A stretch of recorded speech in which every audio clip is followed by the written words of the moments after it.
In comic books and books this week, reading a comic book from the late 90s is a little bit of a trip. Everyone has these giant shoulders. They've got pouches all over, just pouches for freaking days. And all of the women are drawn like their spines might be made out of silly putty, it looks like. Like, that's just... It was a simpler, more anatomically incorrect time.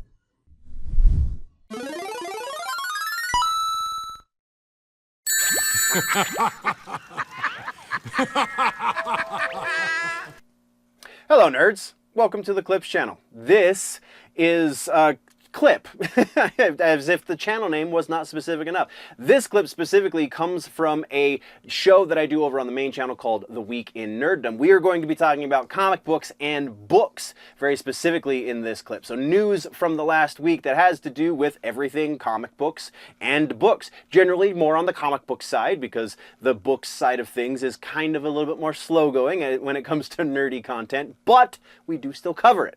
So that being said, I appreciate you joining me. Let's get into the news. Follow-ups and corrections for comic books and books. Nope, still perfect. Moving on. And then trailers this week, also nothing to speak of. Apparently, comic book industry has decided to keep their comic books on the page and not make videos about them. Go figure. So then, regular-ass news is the place that we end up, and we have Todd McFarlane's Spawn universe is about to get a visit from an old friend. We have Greg Capullo is making a return to the pages of the Spawn universe in the form of a new cover book for a book that is coming out this year called I Saw Santa. In this comic book, you know, it centers around, you probably guessed this already, demonic Santa Claus.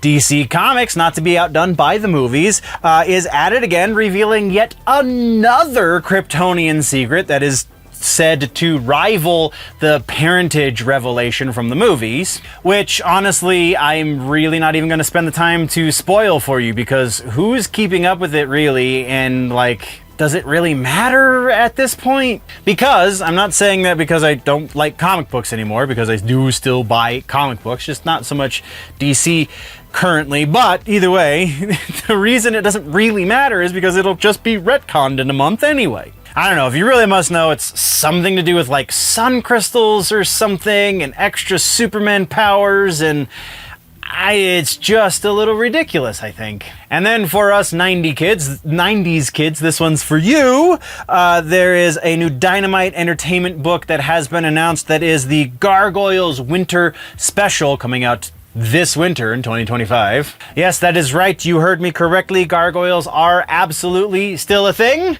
and good for them. I love the Gargoyles, so yeah, that's kind of awesome. But then our kind of biggest story this week, which is interesting considering what it's about, is about Axl Rose, the Guns N' Roses frontman. He has apparently teamed up with Sumerian Comics, who this is the first time I'm hearing of them, but he's teamed up with Sumerian Comics to release a graphic novel based on the album Appetite for Destruction. Yes, you heard me correctly. The man who is very famously, let's say, difficult to work with, is releasing a comic book.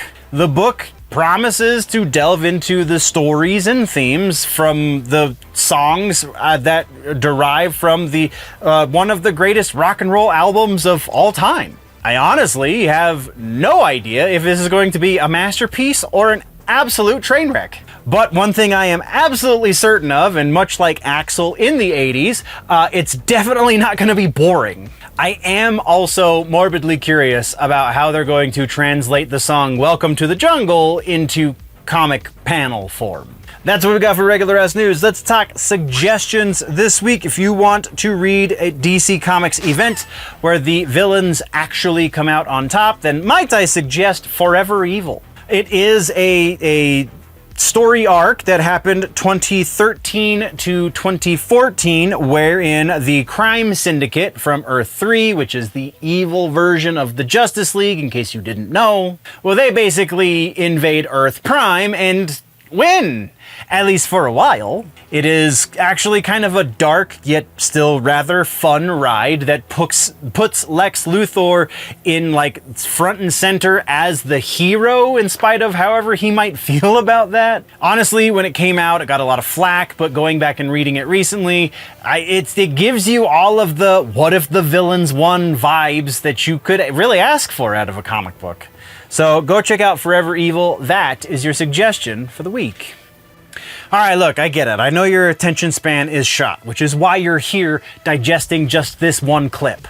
But this one clip is part of a much larger puzzle. It's a little piece in a bigger puzzle. If you want to see the whole picture that is said puzzle, and then, you know, sound like you actually know what the hell you're talking about at the comic book shop next weekend, then you need the full report from the main channel, Generally Nerdy. So yeah, like and share this piece, and don't forget to subscribe while you're here, but then go get all of the other stuff that is on the main channel, Generally Nerdy.